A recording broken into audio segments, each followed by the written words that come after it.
ये यक्षिणियाँ और जितनी हमारी मातृकाएँ भी होती हैं, योगिनियाँ होती हैं, ये आपको टेस्ट करती हैं कि भई ये मतलब कितने पानी में है, ये सही से अपने अच्छे पथ पर चल रहा है भी या नहीं चल रहा है। यक्ष और यक्षिणी दो कॉन्सेप्ट यहाँ पर निकल कर आते हैं, तो वो एक्चुअल में है क्या और किस तरीके से काम करता है? जो देवता हैं उनकी पावर होती हैं देवियाँ, ठीक है? तो उनको अलग जो पर्सनैलिटी के रूप में देखा जाता है। तो ऐसे ही यक्षिणियाँ हैं, यक्षिणियाँ बेसिकली यक्षों की पावर हैं कि ये 3 गुण होते क्या हैं? तामसिक, रजस और सात्विक, ये गुण क्या हैं?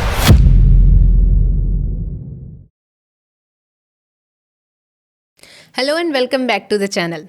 आज इस एपिसोड में हम एक ऐसी शक्ति के बारे में बात करने वाले हैं जिसके बारे में बहुत से लोग जानते नहीं हैं, और जो जानते हैं वो इसे इल्यूजन मानते हैं या कुछ लोग इसे एक रक्षक शक्ति के रूप में भी देखते हैं।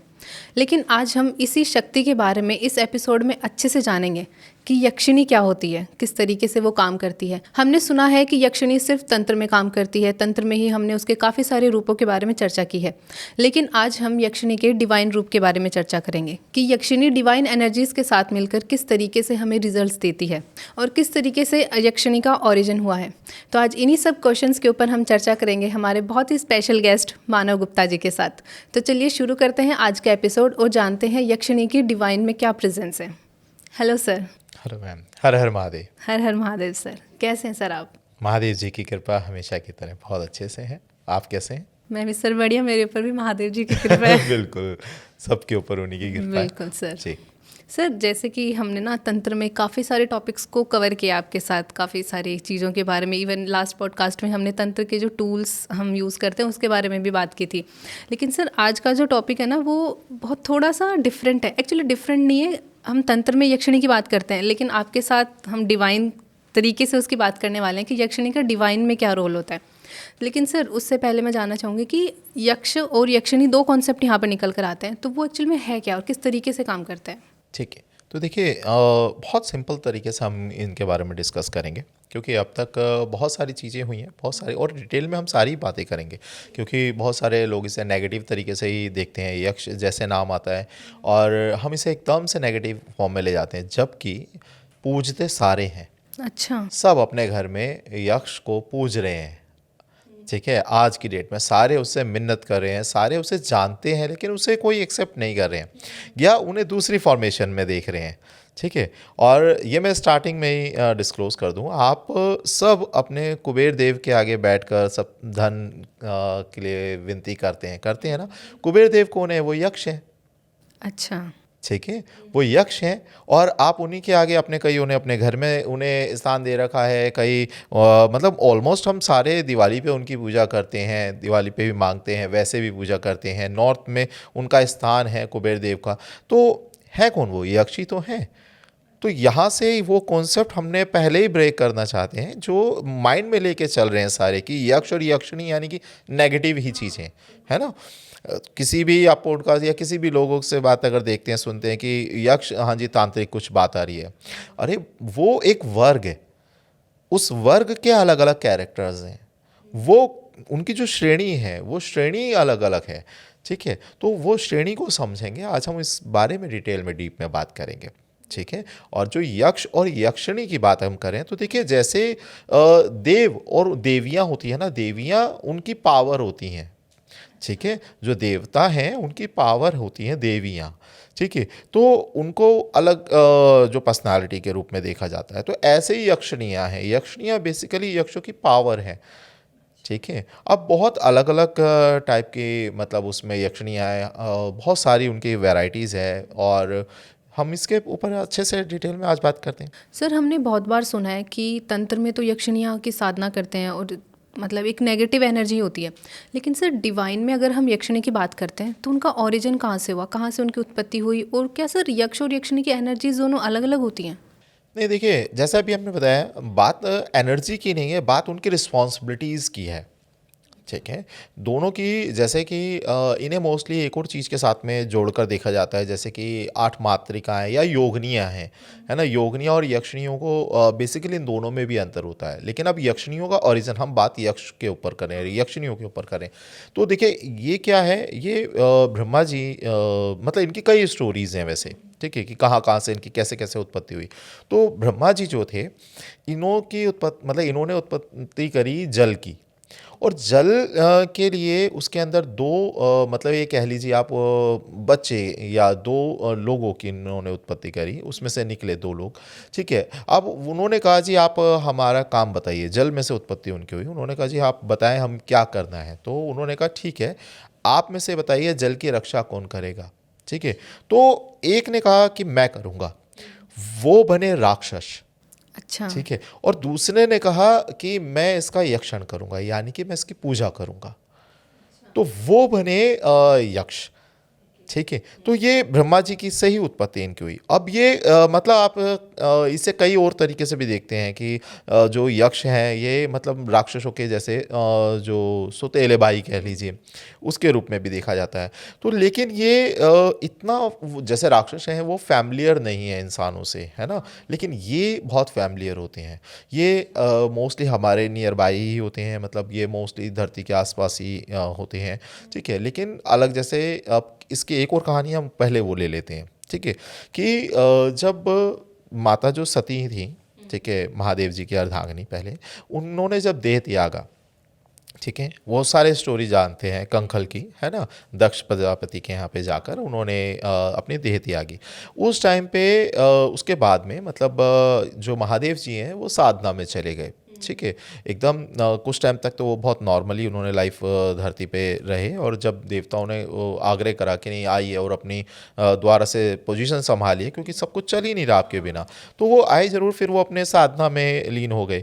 अब उसके बाद में उनकी शक्ति चाहिए थी, ठीक है, क्योंकि वो जो शक्ति रूप में जो सती थी वो बेसिकली अब मतलब ये कह लीजिए पूरे ब्रह्मांड में थी, तो उसको बैलेंस नहीं हो पा रहा था, ठीक है। वो एक प्रत्यक्ष रूप में उन्हें चाहिए थी, तो यहाँ पर फिर उन्होंने जन्म लिया पार्वती जी के रूप में, ठीक है, हिमालय जी के यहाँ। तो अब यहाँ पे वो जो महादेव जी है वो उन्हें एक्सेप्ट ही नहीं कर रहे थे, ठीक है। रीज़न क्या है, एक तो वो सती जी के प्यार में इतना, क्योंकि महादेव जी हैं प्यार करते हैं। अब दूसरे रूप में, हालांकि रूप वही है क्योंकि उनके लिए तो शरीर मायने ही नहीं रखता, एनर्जी मायने रखती है, तो एनर्जी वही थी। लेकिन इस जगह देखिए हर एक चीज़ के पीछे बहुत डीप और डिटेल कारण होता है, मतलब एक हर एक चीज़ के पीछे सीख होती है। उन्होंने इसके पीछे अपनी अपनी लीलाएं रचनी थी। तो यहाँ पे जब वो पार्वती जी चाहते थे, सबने आग्रह करा, उनका भी अट्रैक्शन था। और इस बार तो उन्होंने जहाँ जन्म लिया हिमालय जी, ये खुद उनको मानते थे बहुत ज़्यादा, शिव जी को, ठीक है। अब जैसे पहले जो थे दक्ष जी वो नहीं मानते थे, है ना, वो नारायण जी को पूजते थे, लेकिन ये तो खुद ही मानते थे बहुत ज़्यादा। तो यहाँ पे ऑलरेडी वो बचपन से काफ़ी चीज़ें उनकी तरफ आकर्षित थी। लेकिन बाद में जब उन्होंने कहा कि हाँ मेरे को अभी इनसे शादी करनी है, तो महादेव जी को पहले ये चीज़ क्लियर थी कि भाई अभी इन्हें बहुत कुछ सीखना है। अच्छा। अपनी जो बॉडी है, अपने तत्व हैं जो पांचों तत्व, इन पे कंट्रोल करना। और एक नॉर्मल इंसान के लिए जो इसने अभी याद नहीं है उन्हें अपने अस्तित्व के बारे में, उन्हें इन सब चीज़ों पे कंट्रोल करने में बहुत ज़्यादा पावर लगती है, टेक्निक है, तरीके हैं सारे अध्यात्म के और सब चीज़ें। तो उन्होंने सब चीज़ें करने लगी वो, और करते करते हर चीज़ों में आस्ते आस्ते पास होने लग गई सब चीज़ उस टाइम पे। लेकिन उसके बाद भी बहुत सारी परीक्षाएं रह गई थी, तो महादेव जी अपनी साधना तोड़ ही नहीं रहे थे। अब उस टाइम पे इंद्रदेव के आग्रह करने पे, बोलने पे, बार बार जिद करने पे, क्योंकि ये शॉर्टकट में हो जाए, क्योंकि उधर एक और असुर था जो ताड़कासुर था, वो इंद्रदेव का आसन वासन ले गया था, तो इसीलिए अब उन्हें अपने आसन की ज़रूरत थी उस टाइम पे, वो छोड़ नहीं सकते। बिल्कुल, तो कुर्सी उन्होंने, कौन छोड़ेगा सर। हाँ वो मतलब हम सब जानते ही हैं इंद्रदेव हाँ। के बारे में। तो वो उन्होंने कामदेव को क्या नाम है, ये कह लीजिए प्रेशर बनाया कि आप कर सकते हो, आप इन पे ना काम बाढ़ चलाओ, अपना पावर यूज़ करो, ताकि इन्हें एक पार्टनर की ज़रूरत महसूस हो और ये जागृत अवस्था में आए अपनी, और फिर ये इनसे शादी कर लें, क्योंकि वो तो रेडी हैं शादी करने के लिए, कर ही रही हैं, ठीक है। और हालांकि वो भी साधना में अपने आप को रेडी कर रही थी, और ज़्यादा। तो इन्होंने उस चीज़ को शॉर्टकट में करने की कोशिश करी और कामदेव के बहुत, क्योंकि उन्हें पता था कि इसके परिणाम, और देवताओं को भी पता था इसके परिणाम बहुत भयंकर हो सकते हैं, बट उन्होंने सब क्योंकि देवराज है ना, वो देवताओं के भी राजा हैं इंद्र, तो उन्होंने प्रेशर दिया। अब ठीक है, उन्होंने करा। अब जब उन्होंने वो जो तीर जो काम का चलाया है ना, वो महादेव जी उस टाइम पे, उन्हें तो सब पता है, उन्हें जब उनकी तीसरी आंख उस टाइम पे खुली और जो वहाँ से जो तेज उत्पन्न हुआ, ठीक है, वो तेज ने वो तीर छोड़ो, वो पावर छोड़ो, वो कामदेव को ही भस्म कर दिया। अच्छा। इतनी पावर थी उसमें। और उसकी पावर से अब जो माता थी, माता के अंदर तो ऑलरेडी वो फीलिंग्स थी ना, हाँ। है ना, काम की। तो उस टाइम पे लेकिन वो साधना में बैठी थी, तो उनके जो तेज से जो गर्मी पैदा हुई थी, महादेव जी के तीसरी आंख के जो आग पैदा हुई थी, उससे उन्हें जो पसीना आया, पसीने के साथ में जो उनकी भावना थी वो काम की, वो बाहर आ गई माथे पे माता के। उन्होंने वो पोंछ के जो फेंक दिया बूंदे, ठीक है ना, वो जो छिटक दिया बूंदे, वो जब धरातल पे गिरी, वहां से वो यक्षिणियों की जो पावर है वो उत्पन्न हुई। अच्छा। वो इसीलिए उनको ज़्यादातर काम वासना इन सब में लिप्त देखते हैं। इसीलिए जितने भी तांत्रिक हैं वो ये कहते हैं कि जी ये भोग मांगती हैं, हाँ। है ना। तो यही चीज़ था एक्चुअली। अब इनसे प्रॉब्लम कहाँ हो गई, इसके बाद में इनसे प्रॉब्लम ये हो गई कि इनके अंदर वो फीलिंग्स थी। अब और ये जो अस्तित्व है इनका, ये कहीं ना कहीं पार्वती जी के तेज से इनका उत्पन्न हुआ। तो इनमें पावर भी बहुत थी, ठीक है, क्योंकि पार्वती माता के अंदर पावर है तो इनमें भी पावर थी। तो इसलिए ये बहुत पावरफुल होती हैं और इनमें जो वासना बहुत ज़्यादा होती है। और उसके बाद इनसे गलतियां कहाँ हो गई, यहाँ तक भी ठीक था, ऐसा कुछ नहीं है। इसीलिए ज़्यादातर महादेव जी और पार्वती जी के संग चलती हैं मोस्टली, ठीक है। लेकिन इनसे गलती क्या हो गई, उस काम भाव के चलते इन्होंने जो ऋषि मुनि थे, जो तपस्वी थे, उनके पास ये जाने लग गई, उन्हें डिस्टर्ब करने लग गई, ठीक है। क्योंकि वो तो सन्यासी हैं, इन्हें लगा जो, क्योंकि उन्होंने अपने साथ रखा है अपनी बॉडी को, है ना, हमारे जो परम तत्व जिसे हम वीर्य बोलते हैं, उनको उन्होंने साथ रखा है। अब ये उसके प्रति इनका अट्रैक्शन ज़्यादा होने लग गया। लेकिन अब हर साधु तो ऐसा नहीं हो सकता, उन्होंने तो फिर इन्हें श्राप दे दिया कि जाओ आप इसी में नीचे कुल, मतलब जो आपके जो देवत्व है और इससे आप नीचे गिर जाओगे, ठीक है। तो ये उस से भटकने लगे और ये नीचे गिर गई। मतलब हम ये बोल सकते हैं कि वैल्यू कम कर दी। हाँ, वैल्यू मतलब देखिए कि योनि कम कर दी। योनि मतलब पहले वो देवताओं के उसमें श्रेणी में आ रही थी, बट उनके इस कार्य से कि उन्होंने जाके उनकी तपस्या में विघ्न डालने लग गई, तो उन्हें एक श्राप दे दिया कि आप इसमें राक्षस से भी डाउन लेवल पर चले जाओगे, ठीक है। तो ये भटकने लग गई, प्रॉब्लम में आई। लेकिन फिर इन्होंने जब आग्रह करा कि हमारा इसका कुछ तो प्लीज़ सॉल्यूशन निकालें, तो उन्होंने सॉल्यूशन क्या दिया कि ठीक है, आपको एक साधक जो आपको मतलब यानी कि एक साधक वही एक अच्छा साधक हो सकता है जो मतलब आप ये कह लीजिए साधना अच्छे से करता है ना। तो इन्होंने ये कहा आपको एक साधक ही इस योनि से, इस परेशानी से मुक्ति दिला सकता है और वापस आप आपकी श्रेणी में लेवल अपना अचीव कर सकते हो। अच्छा। अब साधना इसीलिए इनकी करी जाती है क्योंकि ये चाहती हैं मुक्ति पाना, इसीलिए जल्दी आपसे अट्रैक्ट होती हैं, जल्दी आपके पास आती हैं। दूसरा, इसके अंदर अब श्रेणियां अलग अलग हैं, ठीक है। लेकिन यहाँ तक यही बात आती है कि इसीलिए क्योंकि इनको मुक्ति मिलनी है। लेकिन यहाँ पर क्या करते हैं साधक आजकल, वो इस चीज़ को समझ नहीं रहे हैं। हाँ। उनका दायित्व, अगर आपको साधना मिली है तो इनकी मुक्ति कराने के लिए आपको चुना जा रहा है, लेकिन ठीक वो है। तो खुद लेकिन वो उनका इनका यूज भोग कर रहे हैं, हाँ। ठीक है ना। अब ये यक्ष हैं, ये बेसिकली क्या है, इन्होंने जो धन के साथ में इनका जुड़ाव रहा, ठीक है, और माया के साथ में जुड़ाव रहा, क्योंकि पावर है। अब इनके अंदर जो क्या चल रहा है कि भाव जो है, लेकिन भाव तो अभी भी वही है, क्योंकि एक डाउनग्रेड हो गया, लेकिन काम वासना इनके अंदर बहुत ज़्यादा आ गई, वो भी इन्हें चाहिए। तो यहाँ पर क्या होता है, ये अपनी मुक्ति को छोड़कर, ठीक है, और साधक अपने साधना या अपना कर्तव्य को छोड़कर जब मिल रहे हैं तो वो तांत्रिक पद्धतियों से नेगेटिव वे में जा रहा है। तंत्र गलत नहीं है, मैं हमेशा कहता हूँ, आप घर पे खड़े होकर मंदिर में पूजा कर रहे हो, उसमें भी तांत्रिक पद्धति कहीं ना कहीं शामिल हो रही है। मंत्र आप यूज़ कर रहे हो, कहीं ना कहीं मंत्र से शामिल हो रहे हैं, ठीक है। आप ये समझिए कि तांत्रिक पद्धति गलत नहीं है, बट इसका जो यूज़ हो रहा है या जिस तरीके से समझाया जा रहा है या सिखाया जा रहा है यूज़ करना, वो गलत है। अब ये होती तो बहुत सारी तरीके की है, ठीक है, लेकिन इसमें से ऑलमोस्ट हम 36 वैरायटी, मतलब वैरायटी नहीं कहेंगे, टाइप की यक्षिणियाँ जो हैं 36, ठीक है, उनको मेनली हम देखते हैं। उसमें से भी 8 जो होती हैं वो ज़्यादा मेन होती हैं, ठीक है। और इसमें 36 को आप अगर 12 करके मतलब 3 में आप करें तो जो 3 गुण होते हैं ना, रजस, सत्व और तमस, ठीक है, ये 3 अलग अलग गुणों की 12 कैटेगरीज होती हैं इनकी। अच्छा। तो जिसको तामसिक सिद्धियां चाहिए वो 12 अलग उनकी, जैसे आपने सुना होगा नाम, है ना, कर्ण पिशाचनी। हाँ बिल्कुल। ये मोस्टली एक नाम यक्षिणी का नाम आता है, सारे कर्ण पिशाचनी को जानने लग जाते हैं। अरे भाई इसके अलावा बहुत सारी है, सुरसुंदरी भी है, ठीक है, मनमोहनी भी है, जो बहुत अच्छे से वर्क करती हैं। आप एक वट की भी वो होती है ये, ठीक है, यक्षिणी जो है वट वृक्ष वाली भी होती हैं, उनमें वट वृक्ष के नीचे बैठ के उनकी साधना होती है। एक नट करके भी होती हैं, ये इतनी ज़्यादा पावरफुल होती हैं कि इनकी जब राजा होते थे तो राजा को इनकी सिद्धियां कराई जाती थी, क्योंकि ये रक्षा करती हैं। ऐसी ऐसी बहुत सारे, मतलब ये 36 टाइप होते हैं और उनके अलग अलग यूज़ हैं, अलग अलग सिद्धियां हैं, अलग अलग टाइप हैं। तो ये सिर्फ ऐसा नहीं है कि तामसिक ही हम देखें, सात्विक भी हैं, राजसिक भी हैं, ठीक है ना, अलग अलग चीज़ें। सर हमने बहुत बार ऐसे सुना है कि काफ़ी स्क्रिप्चर्स जो थे हमारे पुराने, उनमें यक्ष को एक स्पिरिचुअल गाइड की तरह देखा गया है और यक्षिणी को एक सिर्फ अट्रैक्शन के तौर पे देखा गया है। तो सर इन दोनों में हम डिफरेंशिएट कैसे कर सकते हैं यहाँ पे? देखिए बात नहीं है यहाँ पर दोनों के प्रोस्पेक्टर अलग अलग कैसे हैं। बेसिकली जैसे महादेव जी हैं और माता जो हमारी सती हैं या माता पार्वती हैं, या हम ये कह लें कि हमारे नारायण जी हैं, ठीक है, और हमारी लक्ष्मी जी हैं। अब लक्ष्मी जी की जो मतलब धन धान्य से जुड़ी हुई है ना, लेकिन जो नारायण जी है वो तो सब चला रहे हैं सब चीज़ें, है ना, पालन कर रहे हैं सब चीज़ों का। तो दोनों के एक दूसरे के पूरक हैं। अब शक्तियों में देखें तो वो दोनों अलग अलग हो गई ना, लेकिन पूरक बन गए। ऐसे ही यक्ष और यक्षिणी है।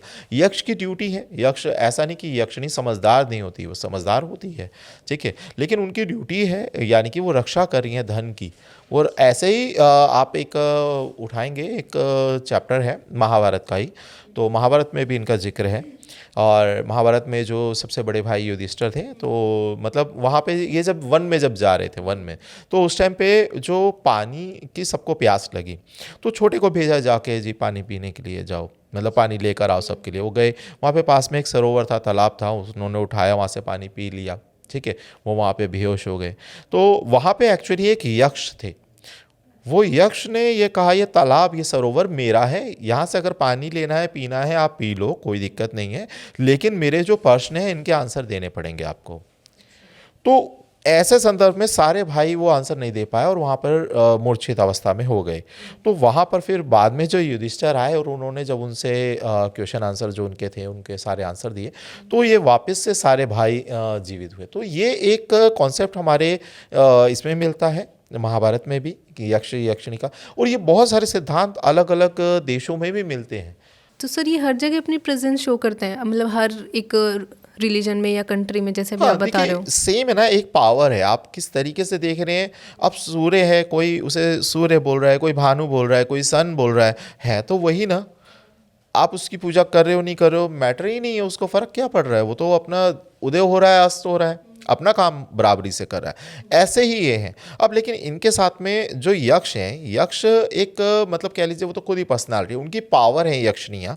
और यक्षिणियों की जो उत्पत्ति हुई है, यानी कि आपकी जो पावर है, जैसे कि हम अगर बोलें कि धन संपत्ति की बात करें तो हम लक्ष्मी जी का नाम लेते हैं, है ना। नारायण जी को हम सब चीज़ें, बाकी की चीज़ें सौंप रहे हैं कि हाँ जी आप अच्छे से पालन करिए, सब कुछ करिए। हालांकि हम ये नहीं बोल रहे हैं कि आप दे दीजिए हमें धन, बट जब भी धन की बात आ रही है हम लक्ष्मी जी की पूजा करें, है ना। आप देखेंगे अगर दिवाली पे तो सबसे पहले लक्ष्मी जी, गणेश जी, इनकी पूजा हो रही है ना। नारायण जी का वहाँ पर बहुत कम ही लोग हैं जो शामिल कर रहे हैं। बिल्कुल। तो ऐसे ही ये एक पावर है उनकी, और यक्ष जो एक पर्सनालिटी है, ठीक है ये एक ही, आप कह सकते हैं उन्हीं की वो पावर उस तरीके से उनको मिली है, यूज़ करें। अब जैसे कि आपके, और ये जो यक्ष हैं ये धन से मतलब इनका संचय करना इनकी ड्यूटीज़ है। इनमें सब में 8 टाइप के यक्ष होते हैं बेसिकली। इनमें सबसे बड़े जो हैं ये हमारे कुबेर महाराज हैं, ठीक है, ये धन की रक्षा करने के लिए ही है मेन। और इसीलिए यक्षिणी वहाँ पर विराज होती है हर धन के मैटर पे, ज़मीन के मैटर पे यक्षिणी को मेनली देखा जाता है, क्योंकि ये वहाँ पर वो धन देती भी है, लेकिन डिपेंड करता है अब वो चाहती क्या है और वो किस टाइप से आप सिद्धि कर रहे हो। आप नेगेटिव सिद्धि कर रहे हो, तामसिक कर रहे हो, तो वो तमस के हिसाब से आपसे डिमांड करेंगे। अच्छा। ठीक है, आप चाहो सात्विक चीज़ें करना तो आपको गाइड भी करती हैं, ठीक है। आपको अगर चाहिए फेम चाहिए तो आप मोहिनी के आप जा सकते हो, वो भी बहुत अच्छे मतलब आप ये कह लीजिए कि एक सुर सुंदरी है, वो इतना ज़्यादा पावर आपको देती है, आकर्षण पावर देती है, आपकी वाणी के अंदर पावर देती है, सम्मोहित कर सकते हैं आप किसी को अच्छा। अच्छे के लिए। आप वही चीज़ आप जानना चाहो दूसरी, तो फिर उसके लिए आपको दूसरी उसके पास जाना पड़ेगा। नेगेटिव चीज़ें कर रहे हो तो दूसरी से आपको काम निकलवाना पड़ेगा। डिपेंड करता है ना आपको क्या चीज़ करना है, काम आपका कैसे आप सिद्धि करना चाहते हो। मतलब जिस तरीके के हमारे थॉट्स हैं या डिज़ायर्स हैं उस तरीके की ही यक्षिणी फिर हमें ये काम ले सकते हैं। सर आपके कहने का मतलब ये है कि ये सिर्फ तंत्र में ही काम नहीं करती, इसका डिवाइन भी एक रोल है अपना। जी, बिल्कुल। ये आपकी बात बिल्कुल ठीक है, क्योंकि ये जो है इसको बिल्कुल कॉन्सेप्ट ही अलग तरीके से प्रेजेंट करा जा रहा है कि ये तंत्र है, सब डराने वाली बात। बट मैं एक बहुत सिंपल तरीके से, मतलब हर एक मिथ को तोड़ के हम सिंपल तरीके से चलेंगे कि आप अपने घर में कुबेर महाराज को भी तो पूज रहे हैं, आपके घर के अंदर स्थान है। नॉर्थ सारे बताते हैं ना कि नॉर्थ में उनका वास है, आपके जो 45 देवी देवता हैं घर के अंदर जो वास कर रहे हैं, इसके अंदर भी तो स्थान है। तो यहाँ पर समझ के चलेंगे कि ये ऐसा नहीं है कि सिर्फ तांत्रिक पद्धति है, डिवाइन भी तो है। ठीक है। अब अपने अपने रोल अलग अलग हो सकते हैं, अपनी अपनी ज़रूरत के अनुसार आप कैसे इन्हें पूछते हैं। लोग आपको सिखाते क्या हैं, लोग डराने के लिए यूज़ करना चाहते हैं आपको। आपकी जो कोई देख रहा है आपको सिर्फ धन के दिमाग में आ रहा है चीज़ें, है ना, सिर्फ आप बिना कुछ कर्म करे आप धन कमाना चाहते हैं, तो आप अब आपका सामना होगा तामसिक से, ठीक है, या राजसिक से, क्योंकि सात्विक तो आप खुद ही नहीं हो।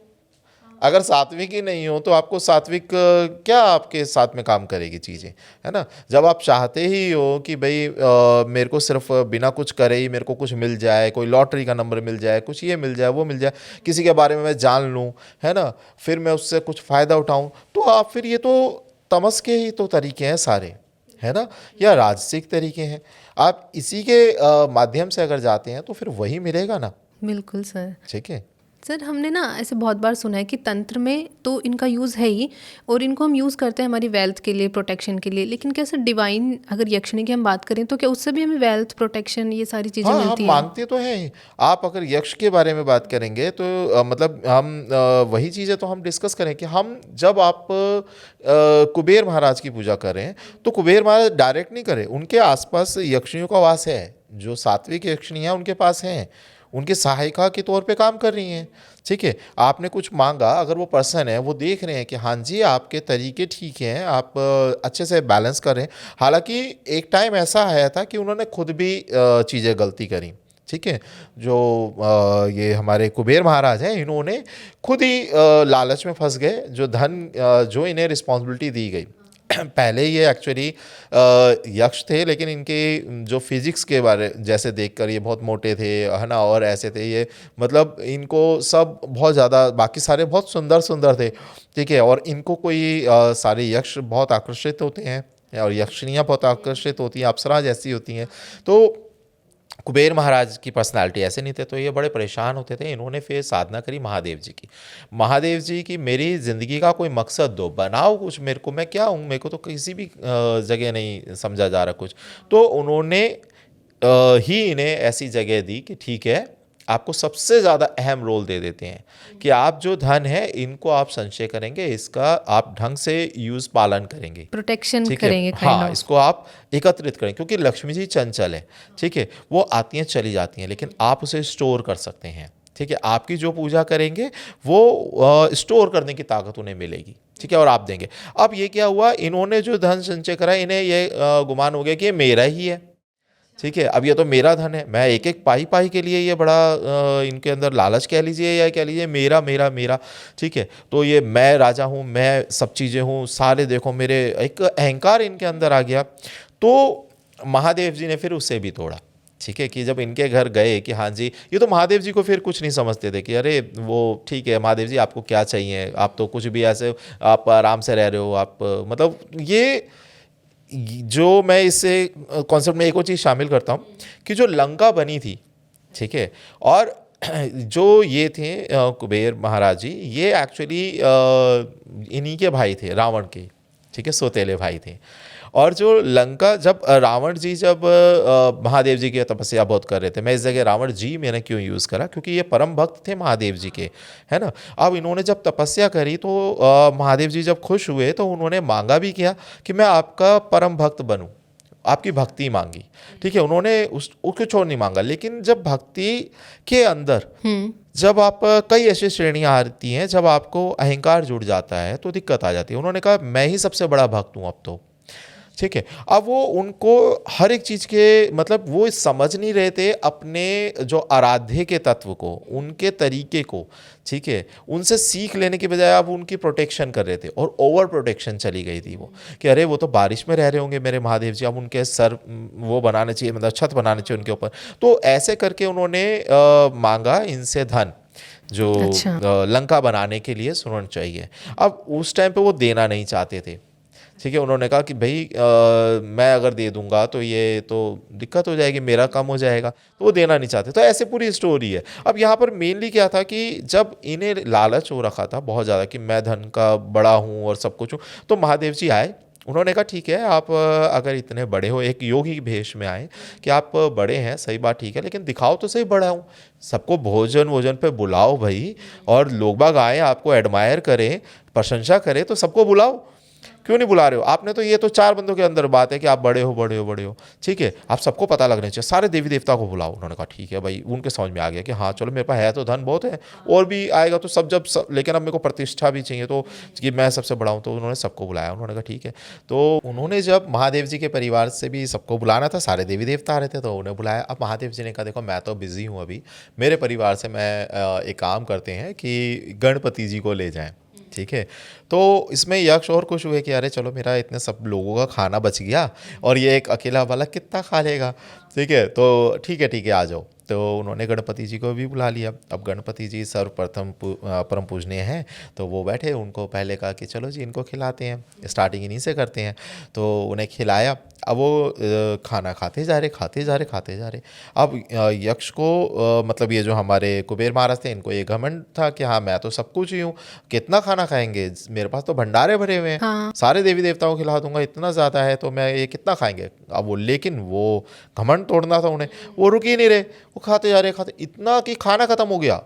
पसीने छूट गए कुबेर महाराज के कि भैया अब क्या मैं खिलाऊं। उन्होंने भांडे खा लिए, भांडे मतलब उनके अच्छा, बर्तन सब खा लिए, कि मेरे को मेरी शुद्ध शांति नहीं हो रही, मेरी भूख ही नहीं खत्म हो रही, अब लेकर आओ। और अब वो कह रहे ये मेरा सारा धन खा लिया, सब कुछ खा लिया, उनका महल खाने लग गए कि मैं नहीं रुक सकता अब।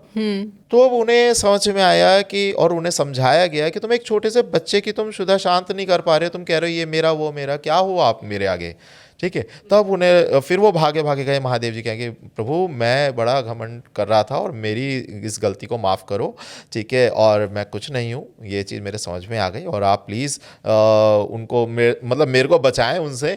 तो वहाँ पर माता ने अपने हाथ से थोड़े से चावल दिए कि ये जाकर उन्हें खिला दो।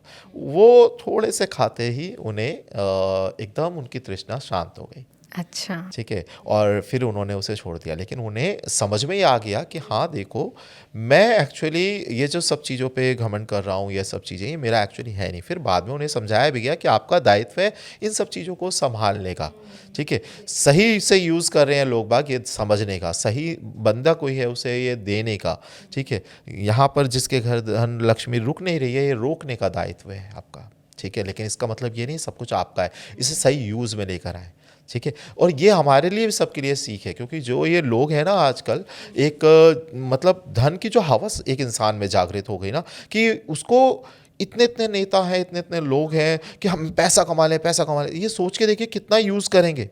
सड़ रहा है, पड़ा ख़त्म हो रहा है, उनके कर्म ख़त्म हो चुके हैं, उनके घर के बच्चे नहीं है जो उस लेवल के जो यूज़ करेंगे, हालत बाद में ख़राब है। और बाद में कोई अज्ञात, कई ऐसे नेताओं के बारे में, कई लोगों के बारे में ऐसी बातें, अज्ञात तरीके से उनकी मृत्यु अगर हो भी गई या वो दूसरे लोग चले भी गए, तो उनका धन कहाँ है, ख़त्म हो गया है ना। तो वो चीज़ें इस तरीके से कहानी के तरीके से या आप कह लीजिए सच्चाई के तरीके से इस तरीके से हमारे आगे सीख एक रखी गई ताकि हम शिक्षा लें। और यही तरीका एक कहने का तात्पर्य ये है कि यक्ष जो होते हैं उनकी यही ड्यूटीज़ भी होती है। वो इसलिए धन को रोकते हैं और इसीलिए उनकी जो यक्षिणियाँ जो हैं, ठीक है, जो उनकी पावर है वो हम अगर मिसयूज़ तरीके से कर रहे हैं तो वो आपको धन मिलता तो है, लेकिन आगे उसके लिए कई उसके प्रॉब्लम्स देखने के लिए सबको रेडी रहना चाहिए। अच्छा सर, आपकी इस स्टोरी से मुझे एक चीज़ तो समझ में आई कि जो नेम फेम का जो चक्कर है वो महंगा तो बहुत पड़ता है। एब्सोल्युटली। तो सर अगर हम अब जैसे यक्षिणियों की बात करें, लेकिन अगर हम उनकी सिद्धियों की बात करें तो इसमें इंटेंशन का क्या रोल होता है? मतलब जैसे अगर कोई गलत इंटेंशन के साथ इनकी सिद्धियां करता है तो उसको क्या उसके प्रोस और कॉन्स देखने को मिल सकते हैं? देखिए, मैं फिर एक एग्जांपल छोटे से समझाता हूँ, ठीक है। आप वेजिटेरियन हैं, आप रेस्टोरेंट में कहीं पे या कहीं पे भी ऐसे रेस्टोरेंट में जाएंगे जहाँ पे सब कुछ नॉन वेजिटेरियन हो? नहीं सर। नहीं, ऑब्वियस सी बात है। क्यों? क्योंकि आपको चाहिए क्या? वेजिटेरियन खाना, है ना? तो उस टाइम पे आप ऐसा ही जगह ढूंढेंगे जहाँ से वेजिटेरियन आपको कुछ मिल पाए, जो आप खा पाए, ठीक है। आप जो सिद्धि कर रहे हैं, आपका स्वार्थ है उसमें, ठीक है, आप पाना चाहते हैं। देखिए, एक इंसान को समझ में आना चाहिए कि ये 3 गुण होते क्या हैं, ठीक है। रजस, तमस और तामसिक, मतलब तामसिक, रजस और सात्विक, ये गुण क्या है ये समझना हर किसी को बहुत ज़रूरी है, ठीक है। तमस जो होता है यानी कि आप खाली मद में, किसी भी नशे में चूर हैं, आपको फ़र्क नहीं पड़ता किसी और चीज़ से, सिर्फ मैं और मेरा नशा। अब ये किसी पर्सनालिटी पर्सन का भी हो सकता है, ये पावर का भी हो सकता है, ये आपको मतलब कोई ऐसे मादक पदार्थ जो होते हैं, ठीक है, उनका ड्रिंक करते हैं, ये उनका भी होता है। बस एक तमस मतलब यही है, आप तामसिक चीज़ें खा रहे हैं, बस आपको अपने आप से मतलब है। किसी की हो रही है, हो जाए, आप वो खा रहे हैं, नॉनवेज खा रहे हैं, आप ड्रिंक कर रहे हैं, ये सब चीज़ें तमस में काउंट हो गई। अब रजस क्या हो गया?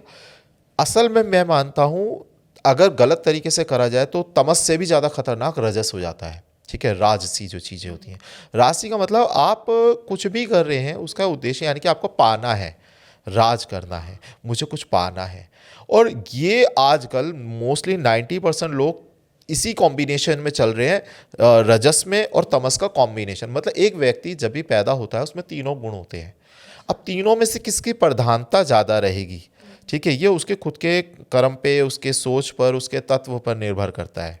अच्छा। ठीक है, होते तीनों ही हैं, लेकिन अब उसने अगर सबसे ज़्यादा डेंजरस क्या होता है, इन दो का कॉम्बिनेशन जो आजकल चल रहा है मोस्टली सब में, तमस और रजस का कॉम्बिनेशन। रजस क्या है? आप भगवान से जब भी पूजा कर रहे हो, मंत्र उच्चारण कर रहे हो, आप कुछ मांग ही तो रहे हो। हाँ। अगर मांग रहे हो ना तो ये रजस है।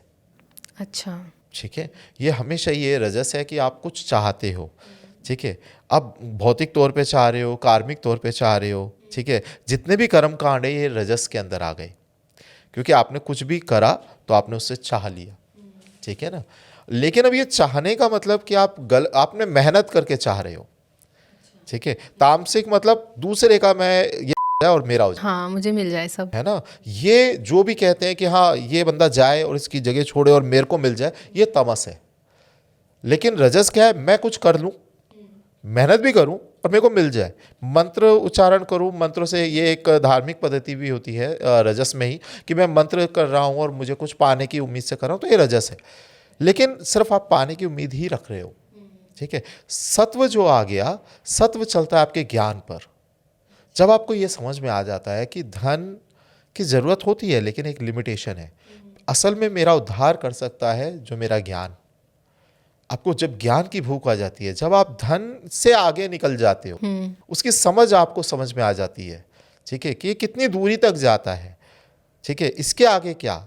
जब आपको ज्ञान की भूख अर्जित हो जाती है, जब आपको अच्छे कर्मों की भूख अर्जित हो जाती है, जब आपको परमात्मा से एक्चुअली जुड़ने का तात्पर्य समझ में आ जाता है, ठीक है, आप भगवान से जुड़ते, प्रभु मेरे को तो आप सभी दे दोगे, मुझे पता है जो भी चाहिए आपने दे दिया ऑलरेडी, ठीक है, मैं आपका और आप मेरे, जब इसमें जुड़ जाते हैं तो सत्व जागृत होता है और यही मेन उद्धार करता है। तो यही श्रेणियों में 12-12 अलग अलग डिवाइड हो गई यक्षिणियाँ, यानी कि यक्ष की ताकतें, ठीक है। अब यक्ष की कैटेगरी 8 हो गई, लेकिन यहाँ पर वैसे तो जो 8 की मेन यक्षिणियों को अष्ट यक्षिणियाँ बोलते हैं, उसके आगे आगे जो 12-12 अलग अलग उनकी और मेन 36 होती है, मतलब आगे, और उसमें कैटेगरी है 12-12 की, ठीक है। और वो जैसे आप चाहते हो पाना, उसके हिसाब से वो सामने आएंगी। अच्छा। अगर आप चाहते हैं कि किसी का गड़ा बधाना है, कहीं कुछ गड़ाया किसी ने, मुझे मिल जाए, कोई और में मुझे मिल जाए, किसी और के बारे में मैं कुछ फटाफट से बता दूं भविष्य, ठीक है, और उसे मुझे पे विश्वास हो जाए, उसका उपचार ना देना पड़े। और इसमें कर्ण पिशाच नहीं यूज़ होती है ज़्यादातर, क्योंकि वो उपचार नहीं देना है, बस वो आपके भविष्य की, अतीत की चीज़ें आपको झलक बता देती है कान में, ठीक है। बट वो आपसे बहुत कुछ लेती है, क्योंकि वो तामसिक है ना, आपकी एनर्जी तो लेगी लेगी, उसे मुक्ति पानी है, लेकिन अब वो तमस के थ्रू उससे मुक्ति मिलनी है, ठीक है। तो ये वो भी आपका दुरुपयोग कर रही है, आप भी उसका दुरुपयोग कर रहे हैं, तो ये तो फिर तमस हो गया, ठीक है। तो ऐसे ऐसे अलग अलग श्रेणियां हैं। अगर आप सात्विक तरीके से चलते हो तो आपके घर में हैं, कुबेर महाराज भी हैं, और भी उनकी सहायिका हैं, वो आपकी सहायता करती हैं। मतलब इंटेंशन का प्योर रोल होता है यहाँ पे, किस इंटेंशन के साथ हम उन्हें बुला रहे हैं या उनकी पूजा कर रहे बिल्कुल, हैं। यह आप पे डिपेंड करता है, हाँ। एक साधक पे डिपेंड करता है कि वो कैसी साधना करना चाहता है, उससे पाता क्या है, क्या पाना चाहता है, ठीक है। पर मैं ये एक वर्ड आपको बोलूँगा, सिर्फ भगवान का नाम जप करो, आप अच्छे से अपने कर्म अच्छे से करो, ये आपके पास खुद आकर ढोक लगाएंगे। ये आपसे, क्योंकि इन्हें तो मुक्ति चाहिए, ये आपके पास में खुद आएंगी। इनकी साधना करवा रहे हैं जो लोग, कर रहे हैं जो लोग कि हाँ जी हमें ये चाहिए वो चाहिए, भैया आप अपनी भी वो नाश कर रहे हो, अपनी लाइफ, सब चीज़ें, आप पूरा बैलेंस को आप खराब कर रहे हो। आप अच्छे से भगवान का नाम लो, अच्छे से काम करो, आपका उद्देश्य बहुत अच्छा होना चाहिए, आपको मतलब ये कह लीजिए क्लियर होना चाहिए फैक्टर कि आपको दुनिया के जग कल्याण के लिए कार्य करना है। ये आपको आपके काम में आप बैठो तो सही, कहते हैं ना जब आप स्टार्ट करते हो तो पूरी दुनिया, पूरी कायनात आपके साथ में उसको अच्छे काम करने के लिए रेडी हो जाती है। तो उसमें से ये भी होते हैं, क्योंकि ये अपना भाग्य अच्छा समझेंगे कि आपको योगदान कर पाएं, अच्छा। ठीक है, क्योंकि इनकी तो मुक्ति उसी में है। आप अगर अच्छे काम पे चलने लग जाते हो, प्रॉब्लम आपको आती है, स्टार्टिंग में चीज़ें आती है, ये भी प्रॉब्लम डालेंगे कि इसका उद्देश्य तो देखें। भाई बच्चे, आपने पढ़ाई करी, आप एग्ज़ाम क्यों हो रहे हैं, फिर आपके हो रहे हैं ना एग्ज़ाम। अगर आप एग्ज़ाम से डर रहे हो, यानी कि आपने पढ़ाई ढंग से नहीं करी है ना, तभी एग्ज़ाम से डर लगेगा। अगर आपने पढ़ाई अच्छे से करी है तो एग्ज़ाम से डरोगे ही नहीं। और टीचर का उद्देश्य आपको फेल करना नहीं है, आपको वो जानना है कि कितने पानी में है। ऐसे ही ये यक्षिणियाँ और जितनी हमारी मातृकाएं भी होती हैं, योगिनियाँ होती हैं, ये आपको टेस्ट करती हैं कि भाई ये मतलब कितने पानी में है, ये सही से अपने अच्छे पथ पर चल रहा है भी, ये नहीं चल रहा है। और अगर आप उनकी परीक्षाओं में सफल हो तो ये तो उल्टा आपके सहयोग करेंगी, अच्छा। आपके पास आके बैठेंगे, आपके काम में योगदान करेंगे, ठीक है। तो ये वो लेकिन सात्विक तरीका होता है। अच्छा, तो सर जैसे कि अभी आप बता रहे हो कि ये अच्छे काम में भी हमारी हेल्प करती हैं, तो ये सिर्फ अच्छे काम में वही हेल्प करती हैं जो सात्विक होती हैं, या जो नेगेटिव होती हैं वो भी हेल्प करती वो हैं? भी आपको, वो कैसे हेल्प करती हैं? अब जो पावर है ना जो सात्विक की, वो तामसिक को अपने हिसाब से यूज़ करेगा। आपका किसी ने अगर कोई बुरा कर रहा है, ठीक है, आप बहुत अच्छे से आगे लाइन पे जा रहे हैं, काम बहुत अच्छे से कर रहे हैं, लेकिन आपके दुश्मन खड़े हो गए। अब उनको मारने के लिए कौन यूज़ है? सात्विक तो मारेगी नहीं, वो तो माफ़ करना जानती है। उस टाइम पर जो यूज़ होगा इनका, आपकी रक्षा के लिए, अच्छा। ठीक है। तो बुरे के साथ में बुरा करने के लिए फिर जो यूनिवर्स है, जो परमात्मा है, जो हमारे महादेव जी हैं, वो इनका यूज़ करेंगे। उसी तरीके से इनका उद्धार भी होगा फिर, ठीक है ना। तो यहाँ पर अगर आप अच्छे काम करते हो तो आपके पास में तीनों सही तरीके से बैलेंस हो जाएंगे, ठीक है ना।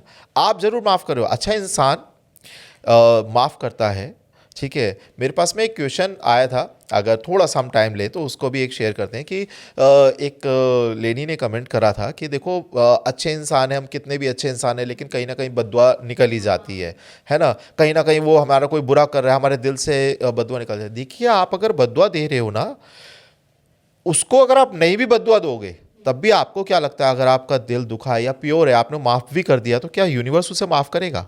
कभी नहीं करेगा, ठीक है। बट आपने बद्दुआ देके क्या करा, आपने कर्म में खुद को बिता दिया। अब उसको जो सजा पहले यूनिवर्स देता, अब आपके द्वारा दी जाएगी। अच्छा। आपने उस कर्म चक्र में खुद को फंसा दिया बद्दुआ देकर। आप कहते तो हैं अरे उसने मेरा दिल दुखाया, मेरे मुंह से बद्दुआ निकल गई, इसका मतलब ये अधिकार क्षेत्र आपका था। उसका बुरा यानी कि आप चाहते थे कि हाँ तेरे को साथ भी ऐसा होगा, तभी आप अगर उसे बोल देते जा कोई बात नहीं, छोड़ दिया, चलो भगवान तेरे को माफ़ करे, उसको ऐसा नहीं उसके साथ बुरा नहीं होता, बहुत होता।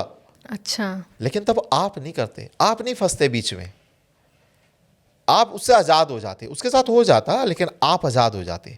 लेकिन आपने अपनी आज़ादी खुद अपने हाथों में ही गंवा दी। क्यों? आपने डायरेक्टली उसे बददुआ दे दी। अब ये स्विच करेगा, अब उस जगह वो खड़ा होगा, ठीक है, जहां आप हो, और जहां पे आज वो है इस जगह आप खड़े होंगे, और तब सेम एक्शन रिप्ले हो जाएगा। तब वो इनोसेंट होगा या वो वहां पे कुछ नहीं करेगा, आपको पहल खेलने के लिए मौका दिया जाएगा, चलो बैटिंग आपकी है। अच्छा। और आपको तो अभी ये भी नहीं पता कि जो आपके साथ उसने करा, ये पहले कर्म आप ही थे जो आपको आज ये भुगतना पड़ रहा है। आप सोच रहे हो मैं निर्दोष हूँ, ये मेरे को कुछ कर रहा है तो ये बद्दुआ का अधिकारी है। भाई साहब समझिए, आप उसके साथ बुरा कर चुके हो, वो उसने बद्दुआ दी है, प्रॉब्लम उसकी वही थी जो आज आपकी है। उसने आपको बद्दुआ दे दी, जो आपकी मानसिकता है ये उसकी मानसिकता थी पहले, इसलिए ये स्विच करी जगह। आप इसे ऐसे ही चक्रव्यूह में फंस गए हो। अब कर्मा का बैकफायर होगा। हाँ, ये सेम चलता रहेगा जब तक एक व्यक्ति रुकेगा नहीं और बोलेगा नहीं कि जाओ अब परमात्मा, मैं ये कह रहा हूं इसे माफ कर दो, बात खत्म। यहां से आपने उस चीज को ब्रेक कर दिया, उस चक्र को ब्रेक, अपने आप को आजाद करा, आपने उस पर एहसान नहीं करा।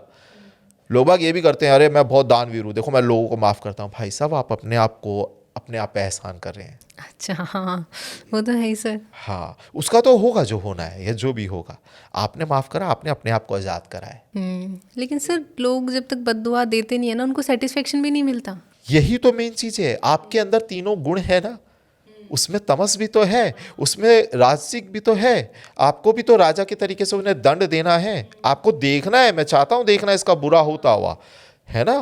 तो ये चीजें आपके अंदर भी तो तीनों ही गुण है ना, ये इस पे ही तो कंट्रोल करना है। आपके हाथ में है हमेशा से पावर। आप कैसे यूनिवर्स को यूज करते हैं, यूनिवर्स की पावर को कैसे यूज करते हैं, देवी देवताओं को कैसे यूज करते हैं, उन्होंने सब कुछ आप में ही दे दिया है, बट हम समझ नहीं पा रहे हैं पैटर्न को। सर बहुत मज़ा आया आज के इस पॉडकास्ट में। इन यक्षिणियों का जो अलग तरीके का कॉन्सेप्ट आपने समझाया डिवाइन तरीके से, बहुत अच्छे से समझ में आया। आई होप हमारी ऑडियंस को भी आज का ये जो यक्षिणी के ऊपर पॉडकास्ट था, हमने अलग तरीके से यक्षिणी का कॉन्सेप्ट समझाने की कोशिश की। अगर आपको आज का एपिसोड पसंद आया हो तो don't forget to like, share and subscribe the channel. Thank you sir. हर हर महादेव। हर हर महादेव।